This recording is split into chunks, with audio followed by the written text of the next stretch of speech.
Mais d'abord, évidemment, toutes les informations, c'est sur LCI, la journée qui s'annonce compliquée. Elle était annoncée, cette grève massive. Maintenant, comment se déplacer ce matin en région parisienne? 10 lignes de métro sont à l'arrêt, des bus et des trams au compte-gouttes. C'est du jamais vu depuis 12 ans.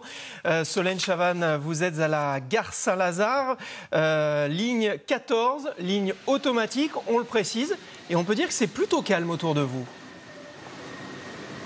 Alors, ça dépend. Là, il y a un métro qui vient de partir, mais les gens, on sent qu'ils arrivent de plus en plus. Ils se précipitent pour rentrer dedans, pour être sûr de bien l'avoir. Et c'est vrai qu'il y a de plus en plus de monde. 6h30, ça commence à se remplir. Je vais demander à quelqu'un bonjour, comment vous êtes organisé aujourd'hui pour la journée? Non? D'accord. Bon, ben voilà, donc c'est un petit peu compliqué. Les gens n'ont pas forcément envie de parler. Mais en tout cas, il y a de plus en plus de monde. Ouais. Voilà, donc Solène, vous restez à la gare Saint-Lazare. On va rejoindre Charline Hurel, qui doit partir de Noisy-le-Grand ce matin pour rejoindre la rédaction de LCI. Charline, elle va vivre ce que vous allez vivre. Ça donne la température et ça donne un peu quelques indications sur la circulation ce matin des métros. Vous en êtes où, Charline ?